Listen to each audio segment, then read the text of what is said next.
అందరికీ ప్రైజ్ తొలడండి.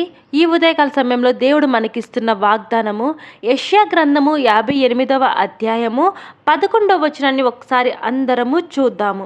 యెహోవా నిన్ను నిత్యము నడిపించును, క్షామకాలమున ఆయన నిన్ను తృప్తిపరచి నీ ఎముకలను బలపరచును. నీవు నీరు కట్టిన తోటవలెను, ఎల్లప్పుడూ ఉబుకుచుండు నీటి ఊటవలెను ఉందువు. ఆమేన్. దేవుడు మనకిస్తున్న వాగ్దానము, దేవుణ్ణి మనం కలిగి ఉన్నప్పుడు మన జీవితాల్లో ఇక్కడ క్షామం అంటున్నాడు. క్షామం అంటే కరువు, కాటకాలు, ఇబ్బందులు. వీటిల్లో కూడా మన జీవితం ఎట్లా ఉంటుంది అంటే నీరు కట్టిన తోట వల్లే ఎప్పుడు ఉంటుందంట. నీరు ఒక చెట్టుకు అందుతున్నప్పుడు ఆ చెట్టు ఎండిపోదు, ఆ చెట్టు వాడిపోవటం కానీ, ఆ చెట్టు ఫలాలు ఇవ్వకుండా ఆగిపోవటం కానీ జరగదు. అది ఎప్పుడు పచ్చగా ఉంటుంది, ఎప్పుడు ఫలాలు ఇస్తూనే ఉంటుంది ఆ నీరు అందటం వల్ల.